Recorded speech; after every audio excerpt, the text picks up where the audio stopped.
Hello folks, and welcome to the Sims 3 Apocalypse Challenge rule set by Nuby.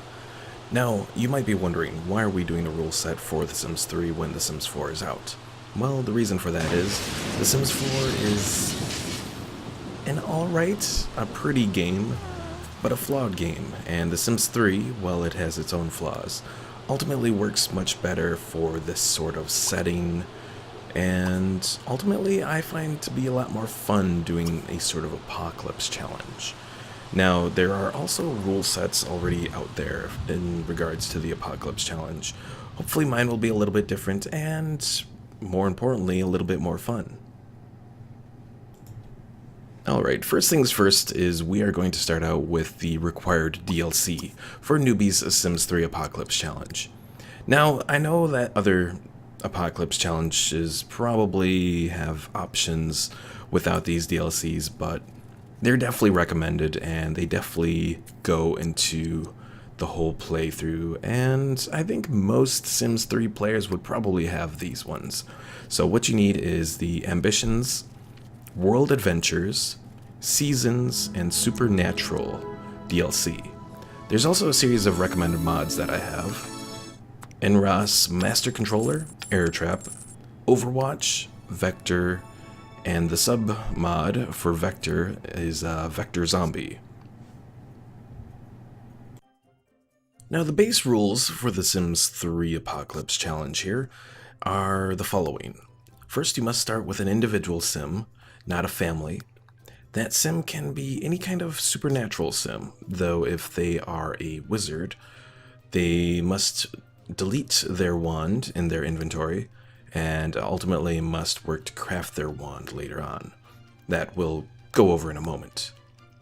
Sims can only start with the tent, which is acquired either through the buy debug cheat, going into debug mode and looking for the tents from World Adventures.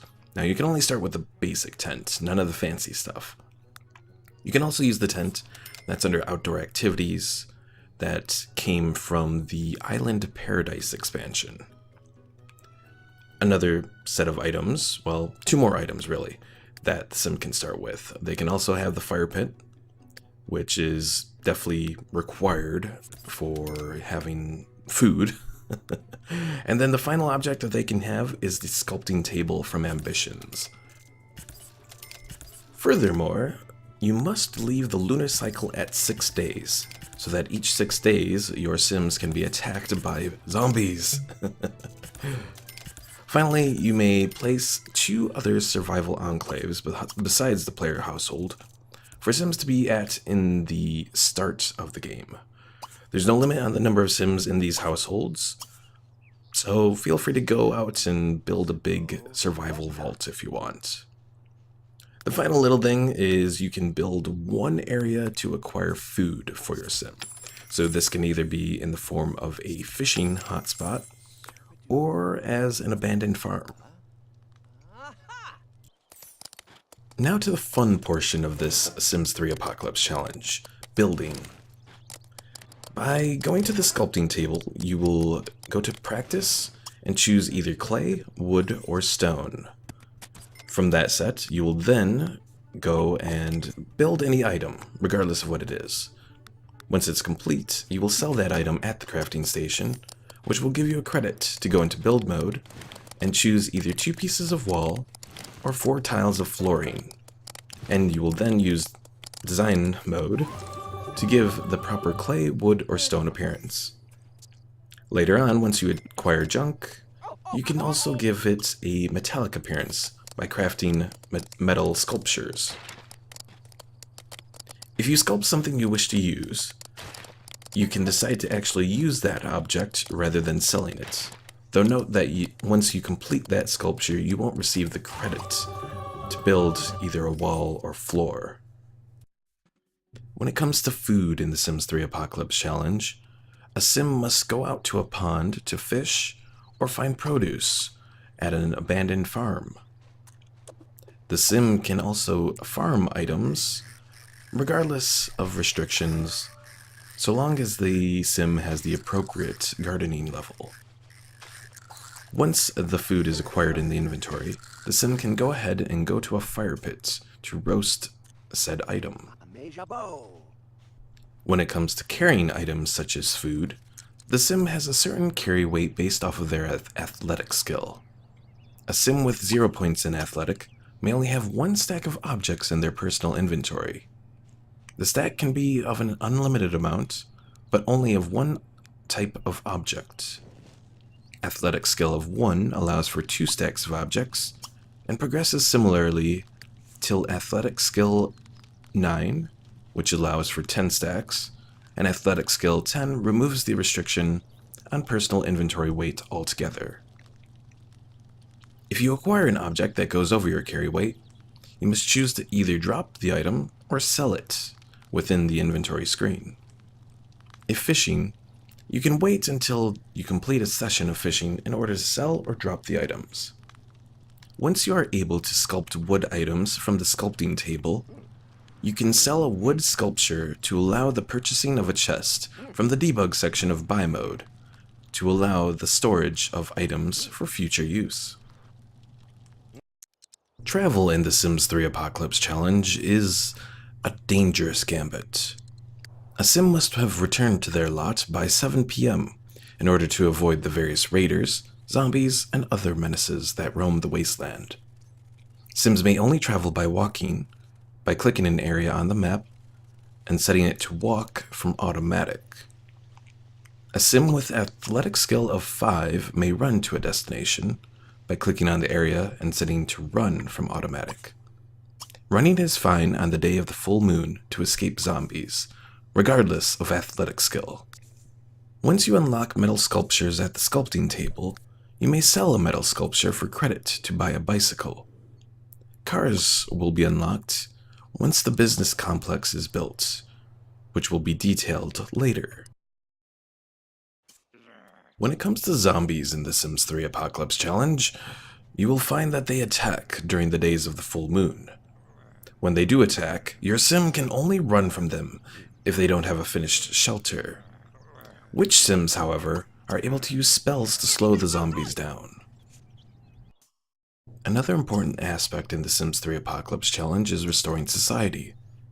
Part of this is restoring your own lot, and this involves building more than just the simple walls and a roof.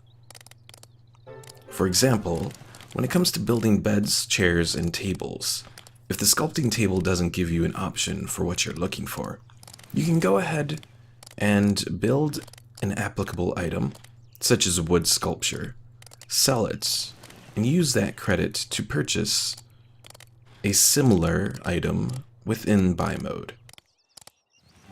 There's no limit on the quality of the item, though try to keep it in relative terms as far as your own personal roleplay. Would it make sense to have a big queen bed in the middle of a wasteland? Probably not, but you can have something a little bit more comfortable than a standard barracks bed. Creating objects that use power requires a little bit more work. First, you must buy the Scraptronic workbench by creating a metal sculpture out of junk, then selling it. Once you have the workbench, you can go ahead and have your sim work on inventions, but must ultimately create 4 improved static generators that have the little electronic animation. You will then place those generators within a 4-square tile, which allows the powering of one single electronic object, such as a refrigerator, washing machine, or computer.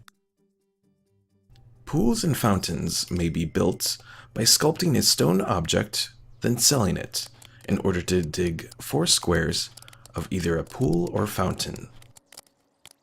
Power is required before being able to use fountain jets. Finally, showers and tubs may be crafted once you have that 4 squares of either a pool or fountain, using the method above. Then sculpting another stone object and selling it. You can then place either 1 tub, 1 shower, or 1 shower tub combo per 4 squares of pool or fountain. The last part of restoring society after the apocalypse is restoring the community around your lot. This involves eventually increasing the prosperity rating of the local area.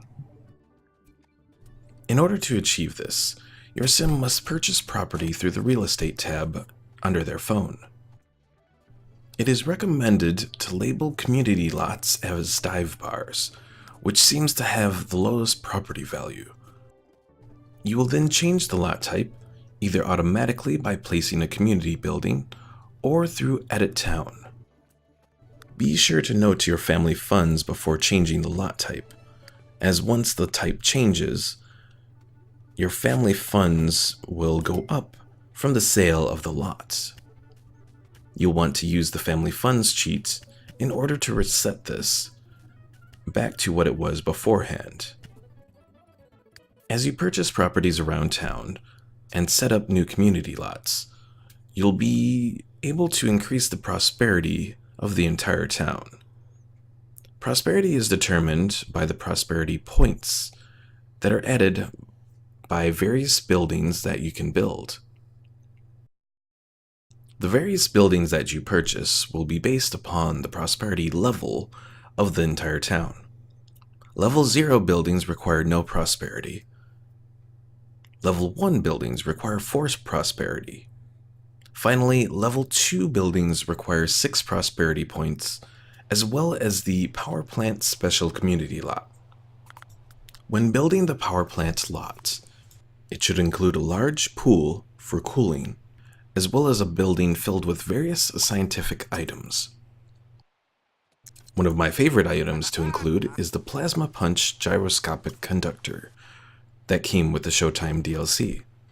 But feel free to include anything you wish in your power plant that goes along with your own personal roleplay.